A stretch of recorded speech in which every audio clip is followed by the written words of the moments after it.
In 1984, a 10-year-old boy vanished after taking a short walk back to his home following a visit to a friend's house in Portland, Oregon. No clues were found which could indicate what happened to the child. However, after 12 years of no answers, a confession by an inmate on the verge of execution turned this case on its head and, in turn, shifted what was a missing persons case to a murder investigation. Luke Aaron Tredway was born on the 24th of April 1974 to parents Raymond and Kathleen "Kathy" Tredway in Portland, Oregon. Kathy and Raymond's relationship started to go south shortly after Luke was born, and eventually they split up and went their separate ways. Kathy then started a relationship with an auto shop repairman named Robert Little, who 10-year-old Luke was reportedly very fond of.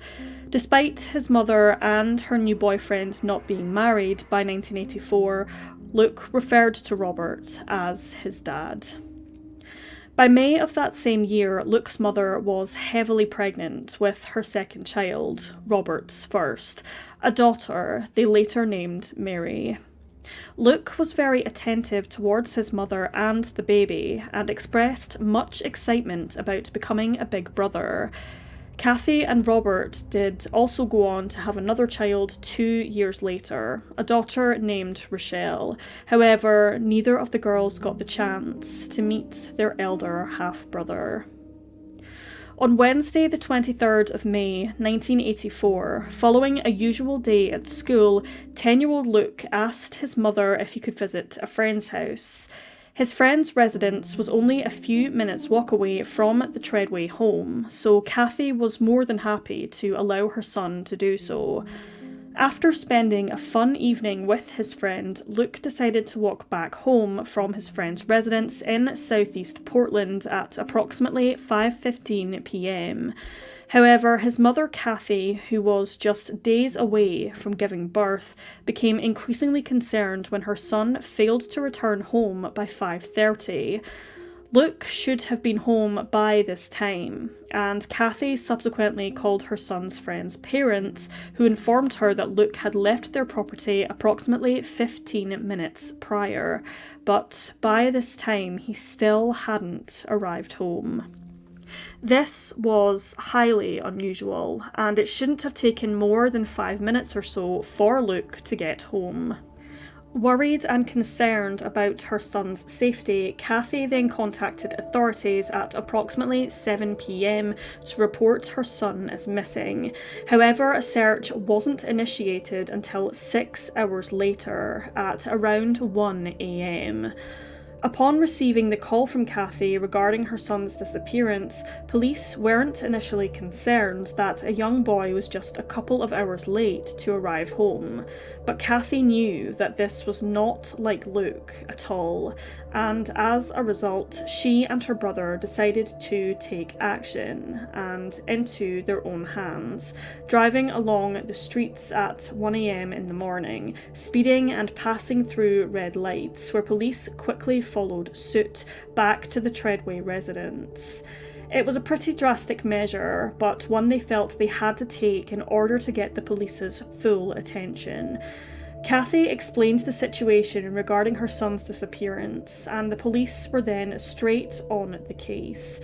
As news of Luke's disappearance spread across the neighbourhood, family and friends alongside police with search dogs, Explore volunteers and even the National Guard helped aid in the search to find the 10-year-old schoolboy. Posters were put up across the neighbourhood. Over 6,000 flyers were handed out to local shops and schools, and newspapers published articles regarding Luke's vanishing. Even his picture was plastered on the side of milk cartons. An award was offered for any information that could lead to Luke's whereabouts, but unfortunately no significant tips were reported to the police. The Portland area was searched extensively, and numerous lines of inquiry were investigated by authorities, but unfortunately no trace of the boy was found. Luke's family fell apart following his disappearance. the emotional turmoil taking an unimaginable toll on everyone, especially his parents and his stepfather, Robert, who even reportedly turned to heavy drinking following Luke's disappearance. Kathy and Robert both became rather withdrawn and grew apart from one another. Both were stuck in an emotional limbo of sorts, which most families of missing persons experience, and like them, Kathy and Robert didn't know where to go from there. How could they possibly move forward without knowing what had happened to Luke? The years following Luke's disappearance, his mother, Kathy, never gave up hope, and she continued to contact private investigators and even psychics in an effort to find out what had happened to her 10-year-old son. Even her firstborn daughter, who never met Luke, Mary, helped her mother do everything she could to find out the truth. It was around 5 years after Luke's disappearance in 1989 that Kathy, Robert, and their 2 daughters moved from Oregon to Alaska to start rebuilding their lives. However, a chilling revelation then came to light 7 years later in 1996 when Douglas Franklin Wright, a 56-year-old convicted murderer, wrote a letter to the Oregonian newspaper in which he claimed that on May 23, 1984, he'd kidnapped 10-year-old Luke Tredway from the streets before keeping him a prisoner in his apartment for approximately 36 hours.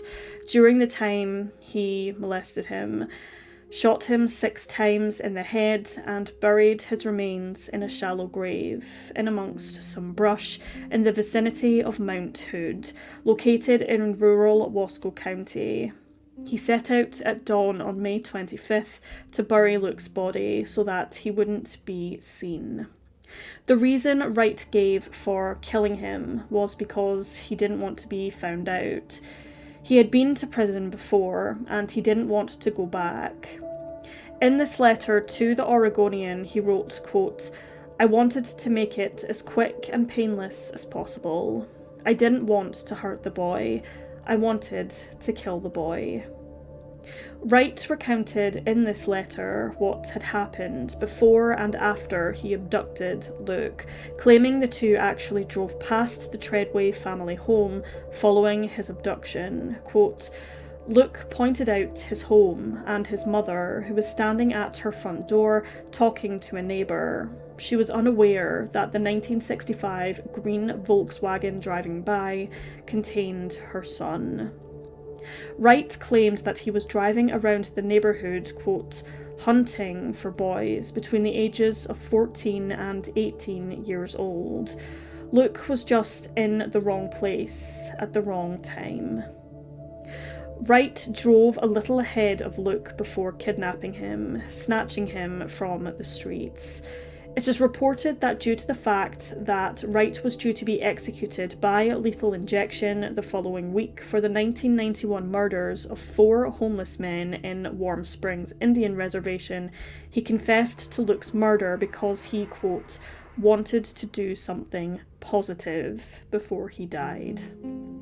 Also of note, Wright was actually convicted of killing a woman and her mother in 1970. He was a very violent individual with a dark criminal past. Authorities believed Wright's confession to be genuine, likely due to some details he spoke of which may have not been revealed to the public.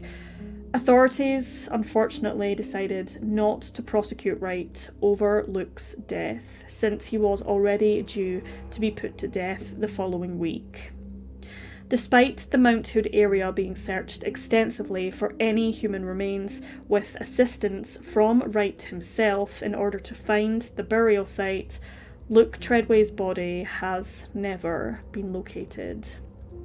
Following Wright's confession, he apologised to the Tredway family and even invited them to his execution in Oregon if it would, quote, "bring them closure," but both of his parents understandably refused to do so. At this time, Luke's mother still lived in Anchorage, Alaska, and his father lived in Tennessee. Finding out that a serial killer had confessed to their son's murder was absolutely devastating. Luke's vanishing was heartbreaking enough for them, but to hear that their son had actually been murdered was incomprehensible. Kathy said in regards to Douglas Wright's confession, quote, "I want the bastard to die slowly. Getting killed is the easy way out. He should be made to suffer."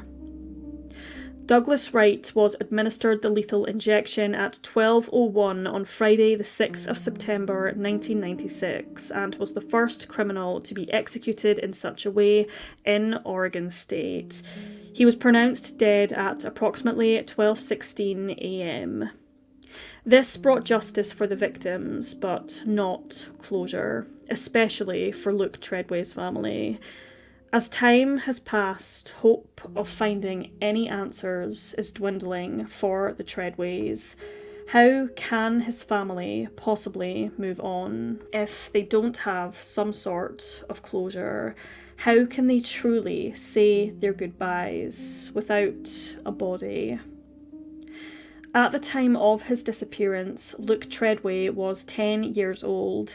He is described as being of Caucasian descent, standing at approximately 4 feet tall and weighing around 70 pounds. Luke has dirty blonde hair with hazel eyes, with scars located on his forehead, his earlobe, his testicle, and on the inside of his lip. He also has an appendectomy scar on his abdomen. When he was last seen, Luke was wearing a blue down jacket with grey shoulders, a dark blue short-sleeved pullover shirt with brown and white stripes, and white faux leather sneakers with royal blue side stripes. Also in Luke's possession when he vanished was a small amount of cash, though the exact amount is unknown. Although it seems more likely that Luke Tredway is no longer alive, his remains have never been found. If he is by some miracle still alive today, Luke Tredway would be 49 years old.